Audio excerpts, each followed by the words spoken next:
जय मातृभूमि। सम्मानित जागरूक राष्ट्रभक्त साथियों, मैं श्रीनिवास राष्ट्रवादी संस्थापक भारत रक्षा दल ट्रस्ट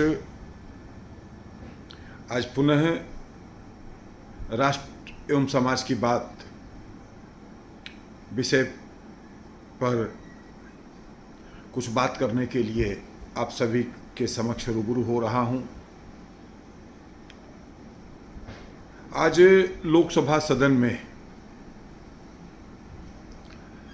विपक्ष के नेता श्रीमान राहुल गांधी जी ने अपने 102 मिनट के संबोधन में कुछ इस प्रकार की बातें की जो सत्यता से पूरी तरह परे था, और इस कारण ही हम आप सभी से इस मुद्दे पर एक जागरूक नागरिक होने के नाते अपनी प्रतिक्रिया व्यक्त कर रहा हूं।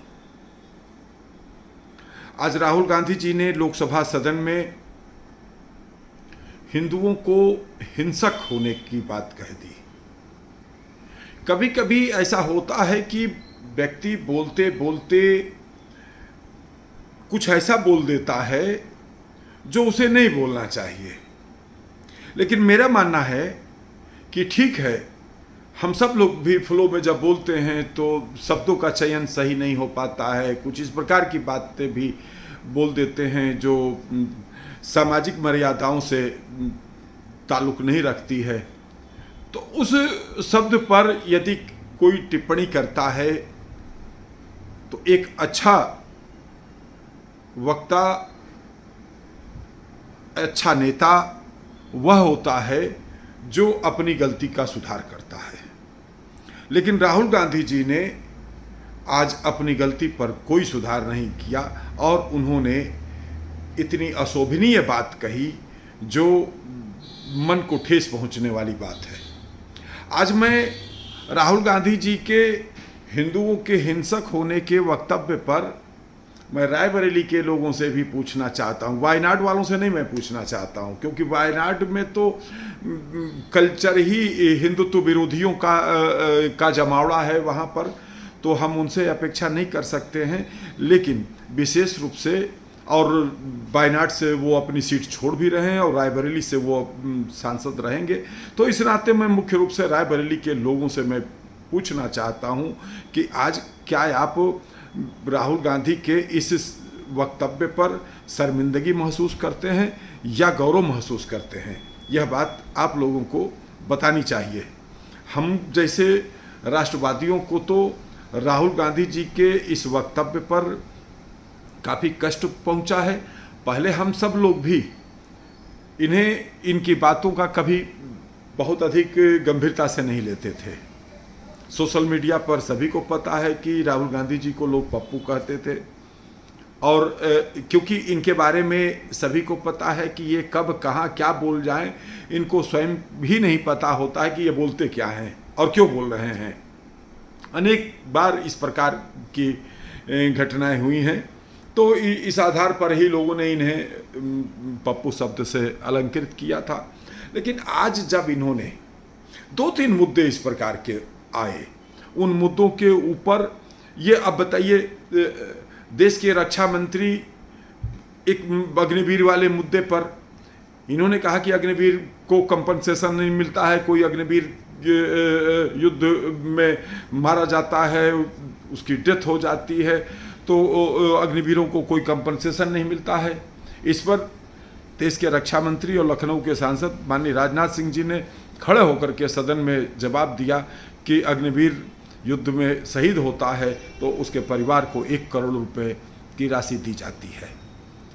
अब उस बात को भी मानने को तैयार नहीं है।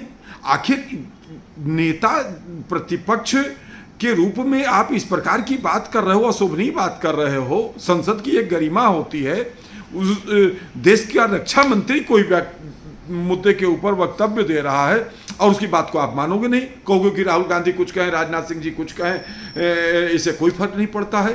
अरे संसद में जो भी कार्रवाइयाँ होती हैं, जो भी आप बात बोलते हैं, वो सब लिपिबद्ध होता है और संसदीय कार्रवाई में रखा जाता है। लेकिन आपको इस बात का भी ज्ञान नहीं है कि नेता देश के रक्षा मंत्री क्या बोल रहे हैं। अब इधर अखिलेश यादव जी भी जो है, एक दिन हमने देखा उस मुद्दे पर जो है वो उनको अवधेश प्रसाद जी को राजा अयोध्या कह रहे हैं। और फैजाबाद की लोकसभा सीट समाजवादी पार्टी ने जीत लिया, उसके बाद वो इस तरह से जो है उत्साहित नजर आ रही है कि जैसे उसने पूरा जग जीत लिया। और अयोध्या में इस तरीके का एक ग्लैमर बनाया गया कि अयोध्या की सीट भाजपा के हारने का मतलब कि भाजपा का हिंदुत्ववादी एजेंडा समाप्त हो गया। हिंदुत्व के नाम पर बीजेपी को हिंदू समाज के लोग ही वोट नहीं कर रहे हैं। अरे भाई, सबसे पहली बात तो यह है कि अयोध्या भारतीय जनता पार्टी नहीं हारी है। अयोध्या एक विधानसभा सीट है, न कि लोकसभा सीट है। लोकसभा सीट फैजाबाद है और उस फैजाबाद की सीट से अनेकों सांसद हुए हैं, जिसमें राजा राम मिश्रा जी, ब्रिजवासी लाल जी, रामकृपाल सिन्हा जी, जयराम वर्मा जी, निर्मल खत्री जी, ये कांग्रेस से सांसद हुए थे। उसी तरीके से अनंतराम जायसवाल जी 1977 में जनता पार्टी से सांसद हुए। मित्रसेन यादव जी 2 बार सांसद हुए, एक बार वह कम्युनिस्ट पार्टी से सांसद हुए थे और एक बार समाजवादी पार्टी से सांसद हुए। 2 ही लोग माननीय विनय कटियार जी और लल्लू सिंह जी भारतीय जनता पार्टी से ही वहाँ पर सांसद हुए हैं। तो इसके पहले जो तमाम लोग जो है जीते, तो वह लोग कौन थे? आज आप इस तरीके से उत्साहित हो रहे हो, जो अवधेश प्रसाद जी के चुनाव जीतने के बाद से जो है उनको मोहरा बना रहे हैं और फिर इनको मोहरा बनाने जा रहे हैं कि डिप्टी स्पीकर के चुनाव में जो है लड़वा करके उनको हरवा दिया जाए। यही इन लोगों ने सुरेश प्रभु के साथ किया कि दलितों के हितैषी होने का दम भरेंगे और लेकिन ऐसी जगह पर दलित प्रत्याशी उतारेंगे कि जहां की उसका हारना बिल्कुल तय है, और फिर उसके बाद ये देखेंगे कि देखो हम दलितों के समर्थक हैं। तो इस प्रकार की बात जो सदन में हो रही, मैं अनुरोध करूंगा और ख़ास तौर पे भारतीय जनता पार्टी के लोगों से भी मैं अपील करता हूं कि उन लोगों को राहुल गांधी जी को सड़क पर जवाब देना चाहिए जो इन्होंने हिंदुओं को हिंसक कहा। मैं भारत रक्षा दल ट्रस्ट की ओर से राहुल गांधी जी के इस वक्तव्य की निंदा करता हूं, घोर निंदा करता हूं, और मैं भी मांग करता हूं कि राहुल गांधी जी इत्मीनान से अपने वक्तव्य पर विचार करके और देश की जनता से, हिंदू समाज से क्षमा मांगे, क्योंकि ये वो हिंदू समाज है जिसके पैरों के नीचे अगर चींटी भी आ जाती है तो वो उसका हृदय द्रवित हो जाता है। और उस हिंदू समाज को आपने हिंसक होने की बात कही है, इसके लिए आपको देश से माफ़ी मांगना चाहिए।